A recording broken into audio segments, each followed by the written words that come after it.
શ્રી સ્વામિનારાયણ ભગવાનની જય. જય સ્વામિનારાયણ મિત્રો. તમે બધા કેમ છો? મજામાં?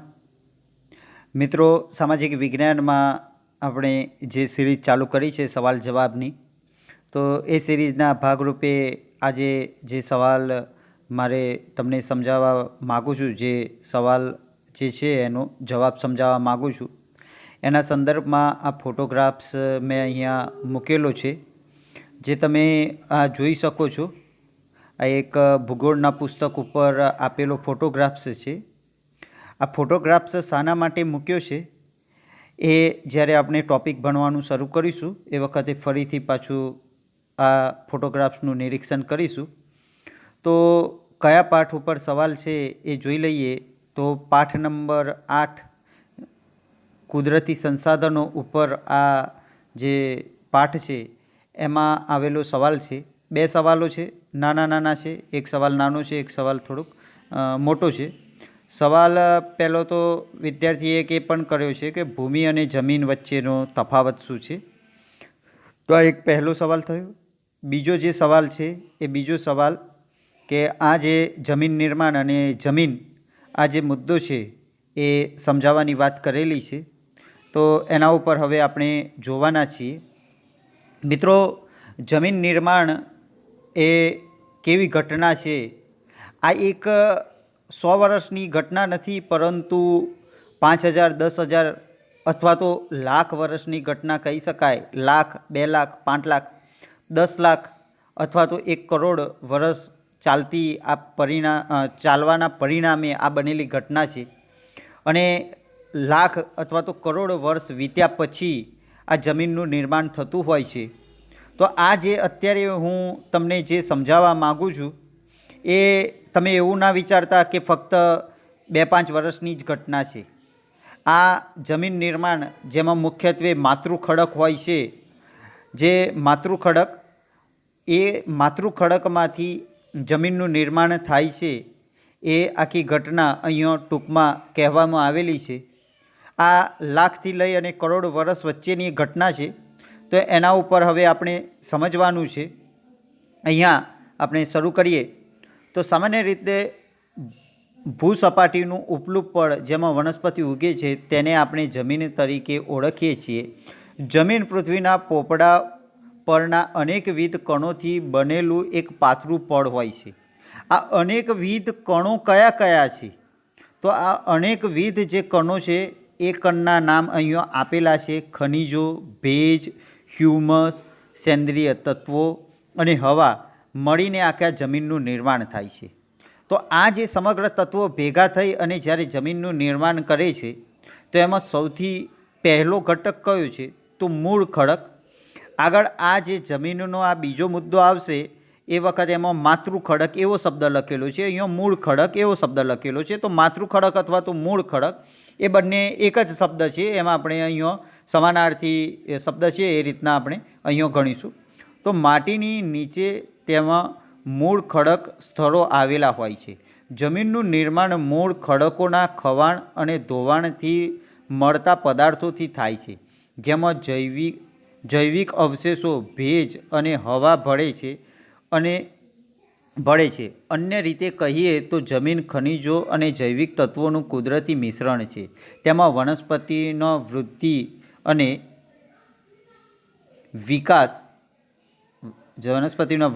વિકાસ કરવાની ક્ષમતા છે. તો મિત્રો, આ મુદ્દો તો આટલો સરળતાથી તમને એમ લાગે કે સાહેબે વાંચી લીધો, પરંતુ અહીંયા જે અપરિચિત શબ્દો છે હવે આપણે સમજીએ અને એના આધારે જમીન નિર્માણની આખી જે પ્રક્રિયા છે એ પણ તમને ખબર પડી જશે. તો અહીંયા જે પહેલો શબ્દ આપણે લઈએ તો ખનિજ. તો ખનિજ કોને કહેવાય? તો જેમાં એમ કહી શકાય કે આ જે માતૃખડક હોય એની અંદરથી ખનિજમાં નિર્માણ પામતું હોય છે. તો તમને સવાલ એ થાય કે સાહેબ આ માતૃખડક ક્યાંથી આવ્યા, મૂળ ખડક ક્યાંથી આવ્યા? તો ધોરણ 9માં તમે એક ટૉપિક ભણેલા, એ ટૉપિકની અંદર જે અલગ અલગ પથ્થર અથવા તો અલગ અલગ ખડકો, જે રૂપાંતરિત ખડક, પછી આગ્નેયકૃત ખડક અને પ્રસ્તર ખડક, આવા 3 મૂળ ખડક વિશે તમે ભણી ચૂક્યા છો. આ જે આગ્નેય ખડક હોય છે એ જ્વાળામુખીનો જે લાવા હોય એ જ્વાળામુખી જ્યારે શાંત પડે છે, જ્વાળામુખીનો લાવા, એ લાવા જે જગ્યાએ શાંત પડે છે ત્યાં ખડકોનું નિર્માણ થાય છે, એટલે કે ઠંડો પડે છે આ લાવા, ત્યારે આ ખડકોનું નિર્માણ થાય છે. તો જ્વાળામુખીમાંથી જે ઠંડો પડે એ આગ્નેયકૃત ખડક, એ ખડક જ્યારે તૂટે છે એનું ખવાણ અને ધોવાણ થાય છે, અને ઘણી વખત એ જમીનના અંદરના પેટાળમાં ભેગા થાય છે, અથવા તો એના ઉપર થર બાજતા જાય છે. એના પરિણામે એ દબાણથી એક ખડક બની જાય છે, એને પ્રસ્તર ખડક કહીએ છીએ. આ પ્રસ્તર ખડક હોય છે, એ પ્રસ્તર ખડકનું ઉદાહરણ જોવું હોય તો દિલ્હીનો જે લાલ કિલ્લો છે, એ લાલ કિલ્લો આ પ્રસ્તર ખડક રેતિયા બલવા લાલ પથ્થરમાંથી બનાવવામાં આવેલો છે. રેતિયા પથ્થર, હિન્દીમાં એને બલુઆ બાલુ કહેતો, રેતી એટલે કે બલુઆ પથ્થર તરીકે પણ ઓળખવામાં આવે છે. આ પથ્થર ઉપર કોતરણી કરવી સરળ હોય છે. તો આ પ્રસ્તર ખડકો, તો આગ્નેયકૃત અને પ્રસ્તર ખડકોની અંદર ફરીથી પૃથ્વીના પેટાળની ગરમી અને દબાણ જ્યારે થાય એના કારણે એના જે મોલિક્યુલ્સ હોય છે એમાં બદલાવ થઈ જાય છે અને એક રૂપાંતરિત ખડકમાં નિર્માણ થાય છે. ઘણી વખત એમાં લાવા પણ મિક્સ થઈ જતો હોય છે. તો આ ત્રીજો પ્રકાર છે રૂપાંતરિત ખડકો. તો આ મૂળ અલગ અલગ પ્રકારના ખડકો થયા: આગ્નેયકૃત ખડકો, પ્રસ્તર ખડકો અને રૂપાંતરિત ખડકો. આ ત્રણેય પ્રકારના ખડકોની અંદર ખવાણ કે ધોવાણની ઘટના થાય છે. હવે ખવાણ અને ધોવાણ માટે આપણે થોડુંક ડાયાગ્રામ જોઈએ. એક જે મારા જોડે જે થોડા ઘણા ડાયાગ્રામ છે. જો મિત્રો, ખવાણ અને ધોવાણ એ ફક્ત જમીનના પેટાળમાં થાય છે એવું નથી. ઘણી વખતે આપણા જે પર્વતો ઉપર પણ ખવાણ અને ધોવાણની ઘટના બને છે. આ જે પર્વતનો ભાગ તમે જોઈ શકો છો, હિમાલયના પર્વતમાળા હોય એવી આ પર્વતમાળા છે.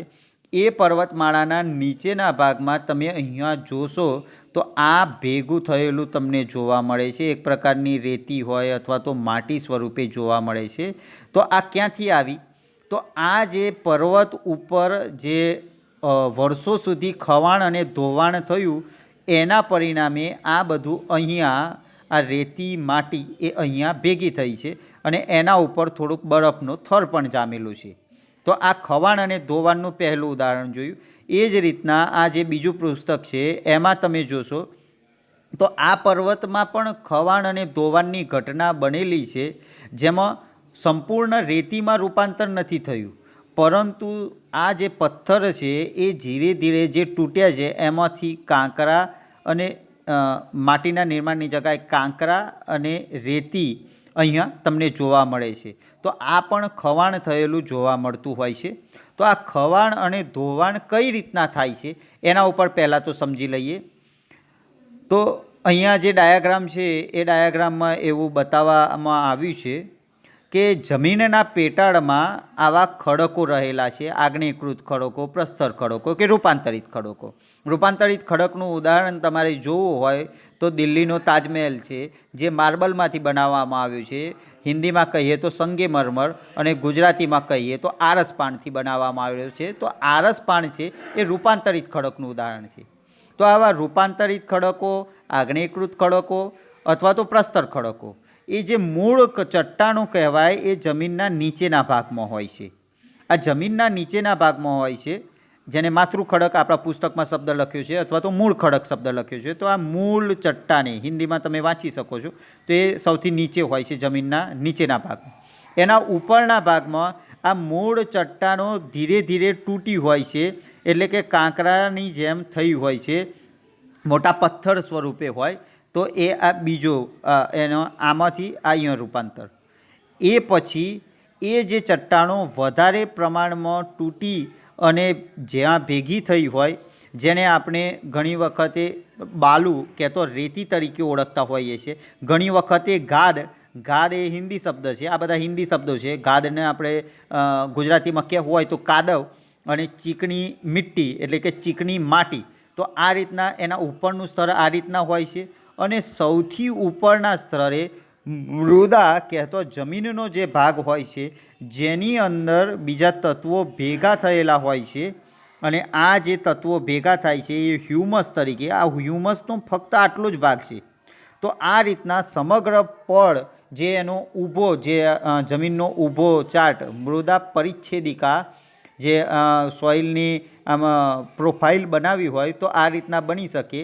આ જે ભાગ હોય છે એના માટે અહીંયા માપ લખવામાં નથી આવ્યું.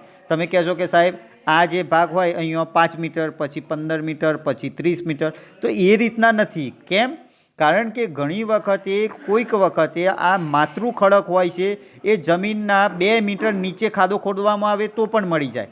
અને ઘણી વખતે જે ગંગા અને યમુનાનો જે પ્રદેશ છે ત્યાં એટલું બધું નિક્ષેપણ થયેલું જોવા મળે છે. કારણ કે જે હિમાલયની પર્વતમાળાઓમાંથી જે ક્ષાર જે કાંપ ખેંચાઈને આવેલો છે તો ત્યાં 100 મીટર ઊંડે સુધી જો ખાડો ખોદવામાં આવે તો પણ માતૃ ખડક એ જોવા નથી મળતો. એટલે અહીંયા દરેક જમીનમાં આ જે પરિચ્છેદિકા છે આ રીતના તો ભાગ હોય જ છે, પણ કોઈક જગ્યાએ 100 મીટર ઊંડે હોય આ ભાગ, કોઈક જગ્યાએ 5 મીટર ઊંડે પણ હોઈ શકે. તો આ રીતના પણ એટલું નક્કી વાત છે કે માતૃ ખડક સૌથી નીચે હોય એ માતૃ ખડકના ટુકડા થયેલા ઉપરનો ભાગ હોય એ ટુકડા વધારે ઝીણા થયા હોય અને કાદવ રેતીવાળો ભાગ આ ભાગમાં હોય એના ઉપર હોય અને એના પછી ઉપર મૃદા કે તો માટીનો ભાગ હોય અને એ માટીના ભાગમાં હ્યુમસ જે મિક્સ થાય છે એટલા માટે એ ફળદ્રુપ જમીન બનતી હોય છે. તો આ રીતના તમે સમજ્યા પછી હવે તમને સવાલ એ થાય કે સાહેબ આપણા જે પુસ્તકમાં 2 શબ્દો ઉલ્લેખ કરવામાં આવેલા છે, ખવાણ અને ધોવાણ, એ શું છે? તો ખવાણ અને ધોવાણ ઉપર હવે આપણે વાત કરીએ.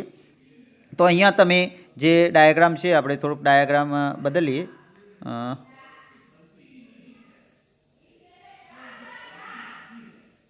ઓકે, તો અહીંયા તમે જોશો તો સૌથી પહેલાં જે ખડક છે એ તૂટવાની અહીંયા ઘટનાઓ સમજાવવામાં આવી છે. કાણવિક વિઘટન એટલે કે ઘણી વખતે જે પથ્થર હોય એ આવા નાના નાના ખડક હોય એ નાના નાના આવા ટુકડાઓમાં વિભાજિત થાય એને કાણવિક વિઘટન કહેવામાં આવે છે, જે ખવાણનો એક પ્રકાર છે. એ જ રીતના અપશલ્યક એટલે કે જે પથ્થર ઉષ્મા અવરોધક હોય, એટલે કે બહારનો ભાગ ઝડપથી ગરમ થાય પરંતુ અંદરનો ભાગ ઠંડો હોય, એના કારણે આ રીતના એના પડ છૂટા પડે છે. ડુંગળીના જેમ પડ છૂટા પડે એ રીતના છૂટા પડે છે. તો આ બીજા પ્રકારનું ખવાણ થયું. આ ભૌતિક ખવાણના ભાગ છે. પાછા આ પછી રાસાયણિક ખવાણ તમને આગળ સમજાવું છું. પછી પિંડ વિચ્છેદન એટલે કે આખો ટુકડો આમ છૂટો પડી જવો, તો એ પિંડ વિચ્છેદન આ પણ એક ખવાણનો ભાગ છે.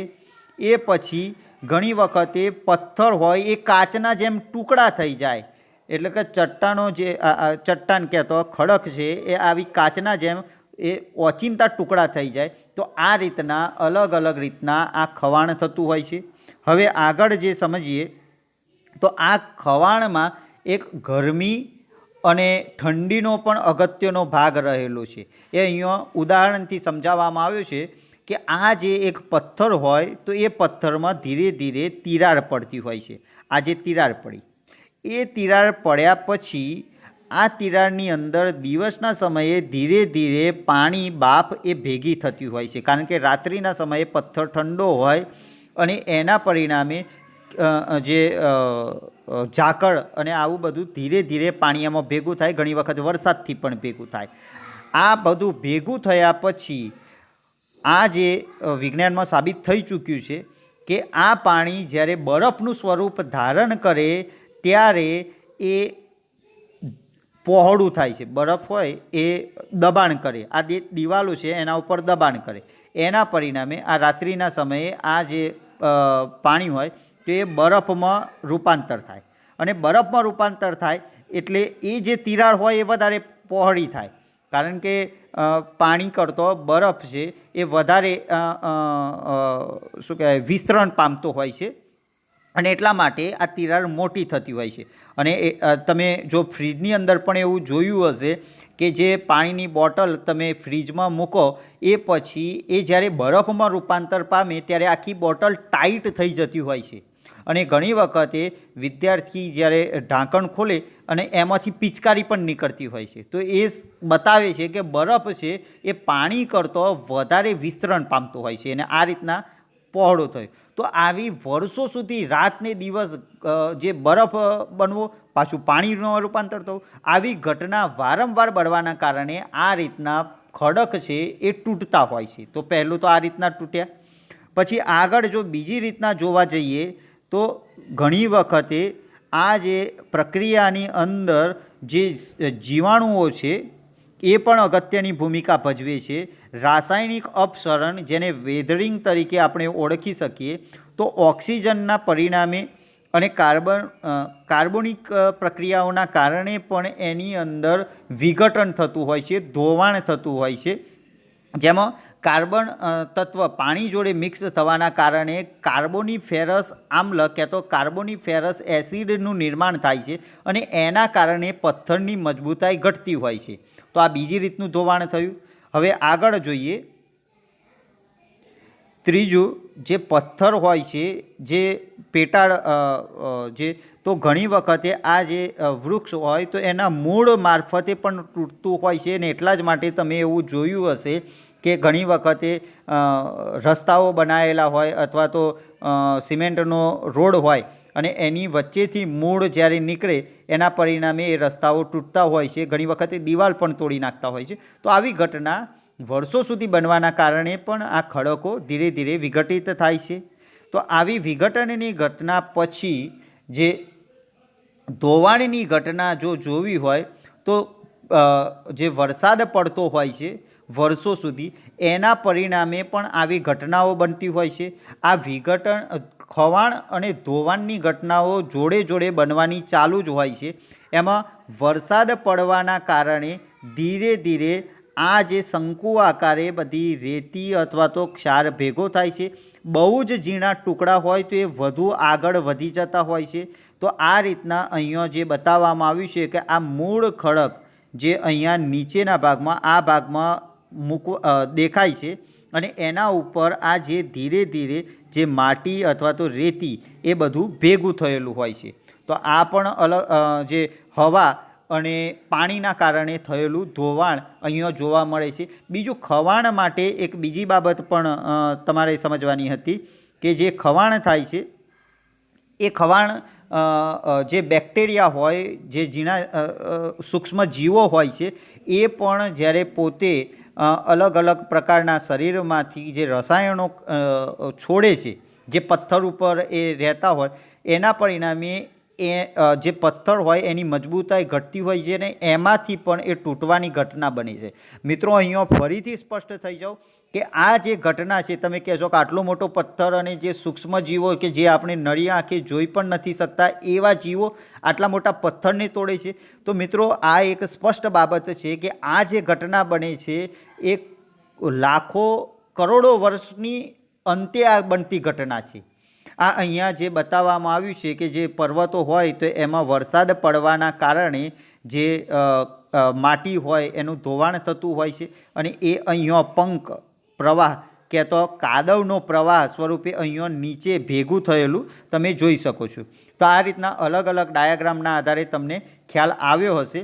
તો આટલું સમજ્યા પછી જે ખવાણ અને ધોવાણ જે માતૃ ખડક હોય છે એમાંથી થતા હોય છે અને આ જે ખવાણ અને ધોવાણનું ઉદાહરણ જ અહીંયા તમે જોયું છે કે આ જે છે ખવાણ અને ધોવાણની ઘટનાઓ એ અહીંયા જોવા મળે છે. આ પર્વત માતૃ ખડક અને આ ખવાણ અને ધોવાણ થયેલું જોવા મળે છે. એ જ રીતના આ બીજો જે પર્વત જે ઠંડી અને ગરમીની અસર, જે આ તિરાડ જે પર્વતોની વચ્ચે આ તિરાડ પડતી તમને જોવા મળે છે અને એ તિરાડોના પરિણામે ધીરે ધીરે એ જે પથ્થર હોય તો એ ઝીણી માટીમાં અને રેતીમાં પરિવર્તિત થયેલા પણ તમને જોઈ શકાય છે. પરંતુ આ જે રેતી માટી બની તો એ ફળદ્રુપ ક્યારે બને? તો એ માટે આપણે પાછા મૂળ આપણા પુસ્તકમાં આવી જઈએ. તો એમાં જે ઉલ્લેખ કર્યો છે એ પ્રમાણે આ જે ઘટના બને છે એમાંથી ખનિજો તો બની ગયા, રેતી કે કપચી કે આ જે પણ એની અંદર ભેજ કે તો વરસાદ પડવાના કારણે ભેજ અંદર મિક્સ થાય છે. સાથે સાથે હ્યુમસ. હવે હ્યુમસમાં કઈ કઈ બાબતનો સમાવેશ થાય? તો હ્યુમસની અંદર જેટલા પણ કાર્બનિક તત્વો છે એ બધા તત્વો, જે કાર્બનિક તત્વોથી જે પણ કોઈ બન્યું છે એ બધું હ્યુમસમાં આવે. હવે તમે કહો છો કાર્બનિક તત્વો એટલે કે દરેક સજીવ જેટલા પણ પૃથ્વી પર સજીવ છે એ દરેક સજીવમાં કાર્બનિક તત્વ છે. અને આ સજીવોના કોઈને કોઈ અવશેષો હોય એ અવશેષોને હ્યુમસ તરીકે આપણે ઓળખીએ. એમાં મનુષ્યોનો મળમૂત્ર પણ આવી જાય, પ્રાણીઓનો મળમૂત્ર પણ આવી જાય, વનસ્પતિની ખાલ, વનસ્પતિની છાલ, વનસ્પતિના પર્ણ, પ્રાણીઓના ચામડા, હાડકાં, દરેક વસ્તુ, સૂક્ષ્મ સજીવો, આ દરેક વસ્તુને હ્યુમસ તરીકે ઓળખવામાં આવે. હવે હ્યુમસ તમે સમજ્યા તો તમને એમ થાય કે આ સેન્દ્રિય તત્વો કોને કહેવાય? તો આ હ્યુમસ છે એ આમ તો સડેલા જ હોય છે, જે બેક્ટેરિયા, ફૂગ, ફંગસ આ બધું અંદર મિક્સ થાય એના કારણે જે આ જે તત્વો હોય, જે મેં પહેલાં તમને વર્ણવ્યા કે સજીવોના કોઈ પણ જે ખાલ છે કે ચામડી છે, મળમૂત્ર છે કે પછી પર્ણ છે, આ બધાની અંદર જે બેક્ટેરિયા, ફૂગ, ફંગસ પડવાના કારણે જે હ્યુમસનું નિર્માણ થાય છે. અને આ હ્યુમસ વધારે જ્યારે ફળદ્રુપ બની જાય ત્યારે એને સેન્દ્રિય તત્વો તરીકે ઓળખીએ છીએ. તો હ્યુમસ અને સેન્દ્રિય તત્વો આ બંને એક આમ થોડુંક સમાનાર્થી સ્વરૂપે પણ વપરાતા હોય છે, પરંતુ સામાન્ય રીતના આપણે થોડુંક આ બાબત થોડુંક ખ્યાલ આવે એવી છે કે હ્યુમસ એ પ્રાથમિક અવસ્થા છે અને સેન્દ્રિય જે વૃક્ષ અને ધાન્ય પાકો આ બધાને ઉગવા માટે જે તત્વ અત્યંત જરૂરી છે એ સેન્દ્રિય તત્વ. તો હ્યુમસમાંથી જ સેન્દ્રિય તત્વનું નિર્માણ થાય છે. તો આ જે ખડકો હતા એની અંદર આ બધા તત્વો, જે માટી હતી એની અંદર ભેજ, હ્યુમસ, સેન્દ્રિય તત્વો અને હવા આ બધું મિક્સ થાય છે અને આ રીતના જમીનનું નિર્માણ થતું હોય છે. આ જમીનનું જે નિર્માણ થાય છે એ જમીનના નિર્માણ એમાં જૈવિક અવશેષો, હવે જૈવિક અવશેષો અહીંયા શબ્દ વાપર્યો છે એ હ્યુમસ, જે અહીંયા સેન્દ્રિય તત્વો અને હ્યુમસ આવા જે શબ્દો સમજ્યા એ જ શબ્દ માટે અહીંયા જૈવિક શબ્દ પ્રયોજવામાં આવે છે. જૈવિક અવશેષો એટલે કે સજીવોના જે પણ કોઈ અવશેષો છે, જે જૈવિક એટલે કે બાયોલોજી શબ્દ તમે વાપરતા હોય છે, તો સજીવમાં ના જે પણ કોઈ અવશેષો, મળમૂત્ર, છાલ, ખાલ, પર્ણ, આ દરેક મૂળ, તો જે પણ કોઈ તત્વો છે એ જૈવિક અવશેષો તરીકે પણ ઓળખવામાં આવતા હોય છે. અને આ બધા તત્વો જે કુદરતી પ્રક્રિયાઓથી મિક્સ થઈ અને અંતે વનસ્પતિ વૃદ્ધિ વિકાસમાં એક અગત્યની ભૂમિકા ભજવતા હોય છે. અને જે જૈવિક તત્વો જ્યાં સુધી નથી મિક્સ થયા ત્યાં સુધી આ જે જમીન જે ખનિજ તત્વોવાળી હતી એ ખનિજ તત્વવાળી જમીન વનસ્પતિના વૃદ્ધિ વિકાસમાં અગત્યની ભૂમિકા નથી ભજવી શકતી. પરંતુ આ જે ખનિજ તત્વો જ્યારે મિક્સ થાય, ખનિજ તત્વોમાં જૈવિક તત્વો મિક્સ થાય એટલે કે હ્યુમસ અને સેન્દ્રિય તત્વો મિક્સ થાય એ પછી એ વનસ્પતિના વૃદ્ધિ અને વિકાસમાં અગત્યની ભૂમિકા ભજવી શકે છે. તો આ રીતના જમીન નિર્માણ આપણે સમજ્યા. હવે આગળના મુદ્દામાં જોઈએ જમીન. પૃથ્વીના પોપડાની સૌથી ઉપરની સપાટી કે પડ, જેને આપણે જમીન કહીએ છીએ, તેમાં વનસ્પતિના વૃદ્ધિ અને વિકાસ માટેની જરૂરી એવા ખનિજ દ્રવ્યો અને જૈવિક દ્રવ્યો આવેલા હોય છે. જોકે તેનું પ્રમાણ બધી જમીનોમાં એક સરખું હોતું નથી. આમ જમીન એટલે સેન્દ્રિય પદાર્થયુક્ત ઝીણા કણોવાળો પોચો ખડક પદાર્થ.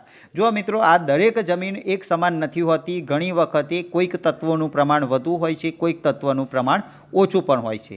અર્થાત ભૂપૃષ્ઠ પરના માતૃ ખડક અને વનસ્પતિ દ્રવ્યોના મિશ્રણથી બનતા અસંગઠિત પદાર્થનું પડ કે સપાટી, જેને આપણે જમીન તરીકે ઓળખીએ છીએ. ભૂપૃષ્ઠના ઉપરનો ભાગ. અહીંયા જે સવાલ આવેલો કે સાહેબ આ જે અહીંયા લખેલું છે કે ભૂમિ અને જમીન વચ્ચે શું તફાવત છે, આ ભૂમિ અને જમીન વચ્ચે શું તફાવત છે તે અહીંયા ક્લિયર થાય છે કે અહીંયા જે ભૂપૃષ્ઠ, ભ્રૂ કહેતો જમીન અને પૃષ્ઠ એટલે ઉપરનો ભાગ, એટલે કે જમીનનો જે ઉપરનો ભાગ છે, આપણે ભૂમિનો જે ઉપરનો ભાગ છે એને જમીન તરીકે ઓળખવામાં આવે છે. જ્યારે ભૂમિના બાકીનો જે નીચેનો ભાગ છે, જેમાં માતૃ ખડક, અંદર ભૂગર્ભીય જળ, આ દરેક જે બાબત જે અંદર આવી જતી હોય છે એને ભૂમિ તરીકે ઓળખવામાં આવતું હોય છે. આ જે અહીંયા તમે આ ડાયાગ્રામમાં જે આપણે જોયું તો જેમાં વનસ્પતિની વૃદ્ધિ અને વિકાસ શક્ય છે એવો આ ભાગ છે એને જમીન તરીકે ઓળખવામાં આવે છે. જ્યારે આ સમગ્ર ભાગને, આ જે સમગ્ર ભાગ, જે માતૃખડક સહિતનો જે ભાગ છે એને ભૂમિ તરીકે ઓળખવામાં આવે છે. એટલે કે જલાવરણ અને વાતાવરણ સિવાયનો સમગ્ર જે ભાગ છે પૃથ્વી પરનો, એ દરેક ભાગને ભૂમિ તરીકે ઓળખવામાં આવતો હોય છે. આગળ હવે જોઈએ.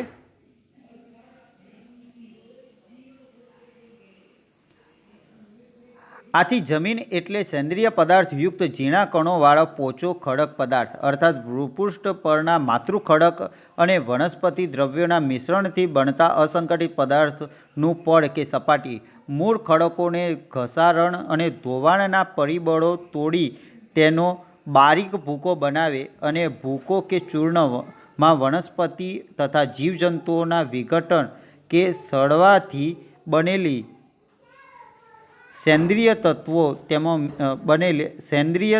તેમાં ઉમેરાય છે. આ સેન્દ્રિય તત્વો વનસ્પતિના વિકાસમાં મહત્ત્વની ભૂમિકા ભજવે છે. જો અહીંયા જીવજંતુઓ એક પ્રકારે સેન્દ્રિય તત્વોનું નિર્માણ કરે છે, એમાં વનસ્પતિ, જીવજંતુઓ, કોઈપણ સજીવ, દરેક સજીવનો સમાવેશ થઈ જાય, તો આ બધા સજીવોથી સેન્દ્રિય તત્વ બનતું હોય છે અને એ જ સેન્દ્રિય તત્વ વનસ્પતિના વિકાસ માટે અગત્યની ભૂમિકા ભજવતું હોય છે. આગળ જોઈએ. જમીન નિર્માણના સમયગાળાના સંદર્ભે જે તે આબોહવાની અસર એટલી મહત્ત્વપૂર્ણ અને વ્યાપક હોય છે કે તે આબોહવાવાળા પ્રદેશોમાં વિભિન્ન પ્રકારના ખડકોમાંથી બનતી જમીન લાંબા સમયગાળે એક જ પ્રકારની હોય છે. એટલે કે એક જ પ્રકારના માતૃખડકોમાંથી ભિન્ન ભિન્ન આબોહવાથી બનનાર જમીન અલગ અલગ પ્રકારની હોય છે. જમીનના પ્રકાર, તેના રંગ, આબોહવા, માતૃખડકો, કણરચના, ફળદ્રુપતા જેવી બાબતોને ધ્યાનમાં રાખી પાડવામાં આવે છે. મિત્રો, અહીંયા માતૃખડક કરતાં આબોહવા એ વધુ અગત્યનું પરિબળ ભજવે છે એવું અહીંયા કહેવા માગે છે. અને એટલા જ માટે એવું કહ્યું છે કે આબોહવા જે જગ્યાએ સમાન હશે ત્યાં અલગ અલગ માતૃખડક હોવા છતાં કરોડો વર્ષો પછી એ જમીન એક સમાન બની જશે. એ માટે થોડુંક આપણે ડાયાગ્રામથી પણ સમજીશું. તો મિત્રો, અહીંયા જે ભારત દેશનો નકશો છે એના ઉપરથી સમજીએ કે આ બાબત શું કહેવા માગે છે. અહીંયા એવું કહેવા માગે છે કે માતૃખડકો ઘણી વખતે ભિન્ન હોય, પરંતુ આમ છતાંય આબોહવા એક સમાન હોય તો ત્યાં જમીનનું નિર્માણ વર્ષો પછી એક સમાન થઈ જાય છે. ઉદાહરણ તરીકે અહીંયા એક માતૃખડક અલગ પ્રકારનું છે, જેમ એમ કહીએ કે લેટેરાઇટ સ્વરૂપ આગ્નેયકૃત ખડક છે અહીંયા, અને અહીંયા એ રૂપાંતરિત ખડક છે. પરંતુ આ બંને ખડકો વર્ષો સુધી ગરમી અને ઠંડીની અસરના પરિણામે આ જે સમગ્ર વિસ્તાર હતો એ એક પ્રકારે રેતાળ જમીનવાળો વિસ્તાર બની ગયો, કે રણ પ્રકારની જમીનવાળો વિસ્તાર બની ગયો. ભલે અહીંયા માર્બલ અહીંયાથી મળતા હોય, કે તો અહીંયાથી એક પ્રકારે રૂપાંતરિત ખડક નીકળતો હોય, અને અહીંયાથી કોઈક અન્ય પ્રકારનો સમજો કે પ્રસ્તર ખડક નીકળતો, પણ વર્ષો સુધી આબોહવા જે ઠંડી ગરમીની અસર રહી તો એના પરિણામે અહીંયા રણ પ્રકારની જમીન બની ગઈ. અને એ જ વાક્ય અહીંયા આપણે સમજાવવામાં આવ્યું છે કે અલગ અલગ પ્રકારના માતૃખડક હોય પણ વર્ષો સુધી એક જ પ્રકારની આબોહવા હોય તો આ આખી જમીન એક જ સ્વરૂપની બની જતી હોય છે. એવું જ ઉદાહરણ અહીંયા પણ આપણે જોઈ શકીએ છીએ કે આ જે વિસ્તાર આપેલો છે આ જે લીલો ભાગ તમને દેખાઈ રહ્યો છે, તો આ લીલો ભાગ છે એ લીલા ભાગના અંદર જે ભાગ છે એ લેટેરાઇટ પ્રકારની જમીન છે. અંદર જો ખોદકામ કરવામાં આવે તો આ વિસ્તારના અંદરથી આગ્નેયકૃત ખડકો નીકળે છે. ક્યાં તો અહીંયા માતૃખડક એ આગ્નેયકૃત છે, જ્યારે આ વિસ્તારના અંદરથી માતૃખડકો એ પ્રસ્તર ખડકો નીકળે, કારણ કે કોલસો એ પ્રસ્તર ખડકોમાંથી નીકળે, તો પ્રસ્તર ખડક નીકળે છે. પરંતુ આમ છતાંય આ બંને જમીન લેટેરાઇટ જમીન કેમ બની ગઈ? તો વર્ષો સુધી અહીંયા વધુ પડતો વરસાદ પડ્યો, કે વર્ષો સુધી આ જે વિસ્તારમાં વધુ પડતો વરસાદ પડ્યો, કારણ કે જે અરબ સાગર ઉપરથી વાતા જે ભેજવાળા પવનો છે, તો અહીંયા પર્વતના કારણે આ વિસ્તારમાં 400 સેન્ટીમીટર, વાર્ષિક 400 સેન્ટીમીટર કરતો વધુ વરસાદ પાડે છે. તો એના પરિણામે આ જમીન લેટેરાઇટ થઈ ગઈ. એ જ રીતના અહીંયા માતૃ ખડક અલગ હતો, પરંતુ આબોહવા એવી જ અહીંયા બંગાળાની ખાડીના જે પવનો ફૂંકાતા હતા અને વધુ વરસાદના કારણે આ જે જમીન હતી એ પણ લેટેરાઇટ થઈ ગઈ. કહેતો આ જે વધુ વરસાદના કારણે એના જે તત્વો હતા એ ધોવાઈ ગયા અને લેટેરાઇટ સ્વરૂપની જમીન થઈ ગઈ. તો આ બે ઉદાહરણ પરથી આપણને સ્પષ્ટ થઈ જશે આ જે સમગ્ર વાક્ય. ફરીથી એક વખત, જમીન નિર્માણના સમયગાળાના સંદર્ભે જે તે આબોહવાની અસર એટલી મહત્ત્વપૂર્ણ અને વ્યાપક હોય છે કે તે આબોહવાવાળા પ્રદેશોમાં વિભિન્ન પ્રકારના ખડકોમાંથી બનતી જમીન લાંબા સમયગાળે એક જ પ્રકારની હોય છે. એટલે કે પહેલાં શરૂઆતના સમયે જ્યારે જમીન નિર્માણ થતું હતું એ વખતે બંને જમીનો અલગ અલગ પ્રકારની હતી, પરંતુ સમયગાળો જતો લાંબા સમયગાળાના અંતે આ બંને પ્રકારની જે જમીનો હતી એ એક જ પ્રકારની થઈ જતી હોય છે. એટલે કે એક જ પ્રકારના માતૃ ખડકોમાંથી ભિન્ન ભિન્ન આબોહવાથી બનનાર જમીન અલગ અલગ પ્રકારની હોય છે. અહીંયા ભિન્ન ભિન્ન એક જ પ્રકારના માતૃ ખડકમાંથી ભિન્ન ભિન્ન આબોહવાથી બનનાર જમીન અલગ અલગ પ્રકારની હોય છે. અહીંયા એ જ વાક્ય બીજી રીતના સમજાવવામાં આવ્યું છે કે સમજો કે માતૃ ખડક એક સમાન હોય. ફરીથી આપણે નકશા તરફ પાછા જઈએ. આ જે માતૃ ખડક, સમજો કે આ જે સમગ્ર ભાગ છે એ બંને ભાગમાં માતૃ ખડક એક સરખો જ છે, કે આગ્નેયકૃત ખડકો છે, કારણ કે પૃથ્વીના પેટાળમાં કરોડો વર્ષો પહેલાં જે જ્વાળામુખી ઠંડો પડ્યો અને એના કારણે અહીંયા પર્વતો રચાય. તો આ જે પર્વત રચાયા એ બંને એક જ ખડક છે, માતૃ ખડક. પરંતુ આમ છતાંય તમે જોશો તો આબોહવાની ભિન્ન ભિન્ન અસર, એટલે બે અલગ અલગ આબોહવાથી એના પરિણામે અહીંયા આ જે ભાગ હતો એ ભાગ લેટેરાઇટ પ્રકારની જમીનનો બની ગયો. તો આ જે ભાગ હતો જ્યાં વર્ષા છાયાનો વિસ્તાર તરીકે ઓળખીએ છીએ, તો આ ભાગમાં એ રાતી જમીન એ બની ગઈ. તો આ રીતના માતૃ ખડક એ એક સમાન હોય પરંતુ આબોહવા અલગ અલગ હોય, તો એ પ્રમાણે અલગ અલગ પ્રકારના જમીનનું નિર્માણ થતું હોય છે.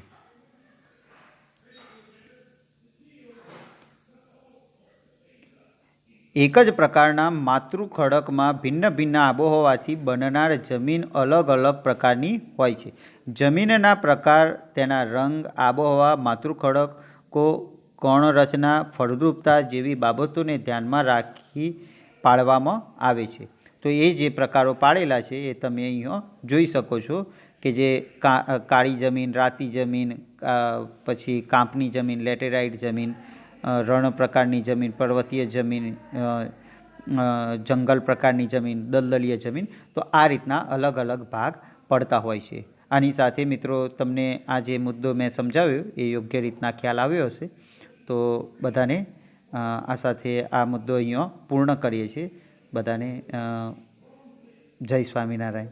શ્રી સ્વામિનારાયણ ભગવાનની જય.